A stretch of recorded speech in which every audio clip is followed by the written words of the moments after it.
Bu Retno ini menurut sejumlah kalangan dan netizen itu adalah sosok yang dinilai kinerjanya bagus lah, kira-kira gitu, Bu. Alhamdulillah, terima kasih. Ya.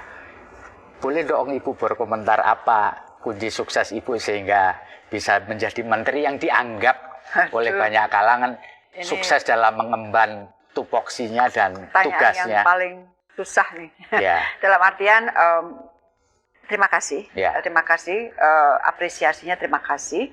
Tentunya yang bisa menilai sukses bukan saya. Ya, saya tidak boleh menilai diri saya sendiri. Tetapi yang bagi saya yang paling penting adalah bagaimana kita bisa bekerja keras semaksimal mungkin. Sekali lagi karena kita tuh diberi tanggung jawab yang nggak mudah. Nggak mudah memperjuangkan kepentingan Indonesia di tengah situasi yang 2 tahun ini diliputi banyak sekali ketidakpastian, pandemi, plus di tengah situasi rivalitas yang semakin menajam. Dan kalau saya sebenarnya yang paling menguntungkan itu apa? Teamwork saya, Pak. Teamwork, Pak, Bu, ya. Teamwork saya itu jadi kunci suksesnya berarti teamwork dong, Bu, ya? Luar biasa solid. Kita nggak punya barrier komunikasi, sekat-sekat komunikasi itu nggak ada. Jadi tim saya memang saya bentuk secair mungkin, komunikasi seterbuka mungkin, dan kalau ada isu itu kita debatkan dulu, Pak. Jadi misalnya ada isu yang sangat penting, kita panggil beberapa eselon 1, eselon 2 kumpul di ruangan saya, kita debat. Dan mereka dengan tidak sungkan mendebat menterinya. Nggak bisa. Dan Ibu nggak marah itu? Enggak loh.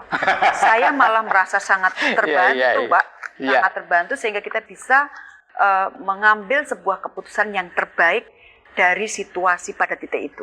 Bu, Ibu ini kan jadi pembantu presiden udah lama, mulai periode Pak Jokowi yang pertama. Boleh dong Ibu memberikan pendapat gitu mengenai Pak Presiden kita Jokowi ini, sosoknya kayak apa di mata Ibu ketika Ibu menjadi pembantu presiden sudah cukup lama. Silakan, Bu.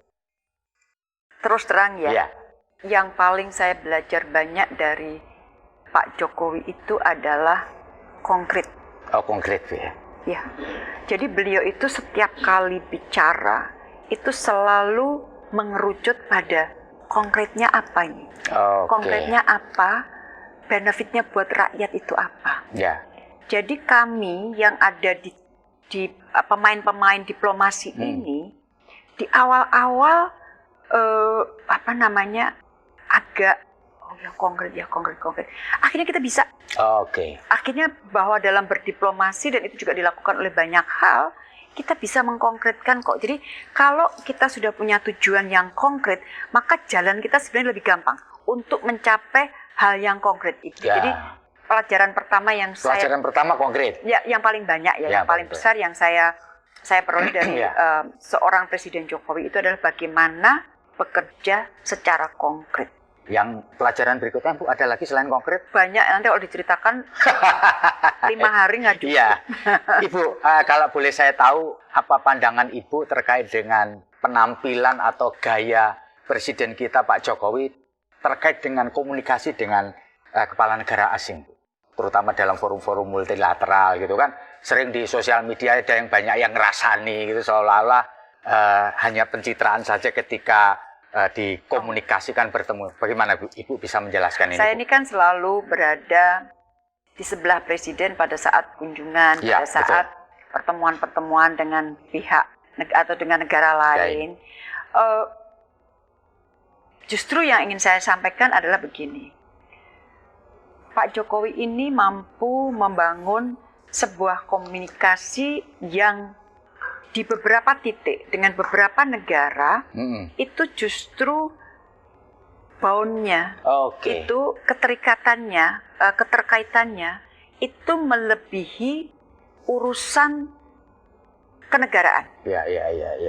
Misalnya, saya beri contoh kedekatan Presiden dengan putra mahkota Uni Emirat Arab.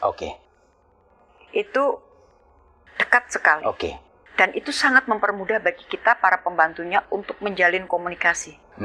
Kemudian Presiden juga memiliki kedekatan, misalnya kalau negara tetangga udah pastilah dengan Malaysia, dengan Singapura, itu sudah pasti sebagai negara terdekat. Misalnya dengan Presiden Korea Selatan. Sekali lagi, saya contohkan Korea Selatan. Karena memang Presiden memiliki kedekatan pribadi dengan Korea Selatan. Dengan India. Dengan Australia. Dengan Presiden Biden. Waktu Presiden di Glasgow, Presiden itu pertemuannya dengan Presiden Biden itu hampir atau bahkan lebih dari 1 jam. Yang semula 30 menit. Jadi hanya dijadwal 30 menit, molor jadi 1 jam. Ngobrol. Berarti asik dong Bu ya ngobrolnya? Asik. Jadi itu yang saya harus ceritakan gitu loh. Iya. Ibu ini kan orang sibuk ya Bu ya. Karena sebagai Menteri Luar Negeri sangat sibuk, urusannya banyak. Tapi banyak orang melihat bahwa Ibu ini sangat memperhatikan penampilan atau fashionable gitu lah, cara orang itu. Apakah ini yang membuat Ibu merasa lebih percaya diri ketika tampil fashionable? Hari ini sepatu Ibu kan yang satu hitam, yang satu putih kan Bu ya. Ini kan nggak biasa loh Bu gitu. Saya baru lihat loh ini sepatunya agak berbeda gitu. Gimana Bu ceritanya Bu? Jadi saya geli banget nih. Jadi apa ya? Aku sampai bingung jawabnya. Jadi gini, perempuan kan cantik ya. Perempuan harus cantik. Dan kalau kita chic, kalau kita nyaman berbaju, berpakaian, kalau kita cantik juga membuat percaya diri semakin tinggi. Oh gitu. Dan ini buka kartu. Saya biasanya kalau dalam kondisi yang stres banget gitu, aku biasanya beli baju. Oh, jadi obat stresnya beli baju. Jadi kalau udah stres gitu kan, ini waktunya beli baju, terus pakai baju baru, stresnya hilang. Oh gitu ya Bu, ya mantap. Jadi, ini. Ya enak ya, asik ya. Terus kalau saya biasanya sebelum tidur, saya sudah tahu besok mau pakai saya pakai baju apa. Oh, gitu. Karena saya nggak mau gerusa-gerusu.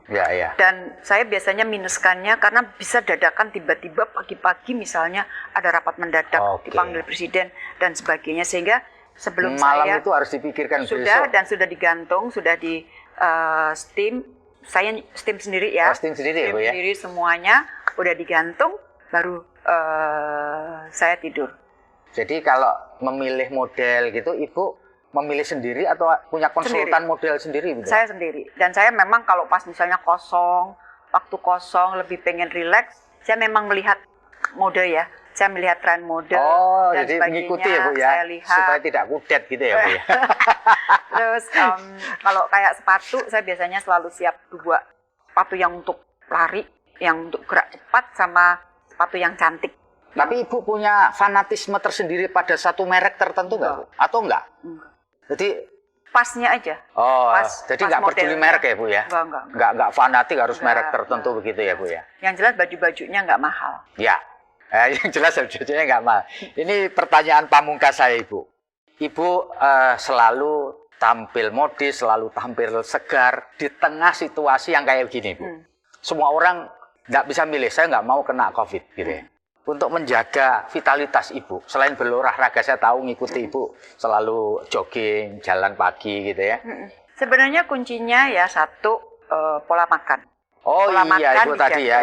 Jadi selain saya no carb, no oil, no sugar, saya juga intermittent. Saya intermittent 18 jam puasa, 6 jam makan. Terus olahraga.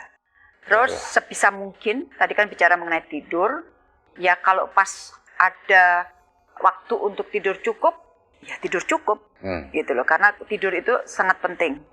Dan saya diajar oleh orang tua saya dan saya berusaha untuk menjaga ajaran itu.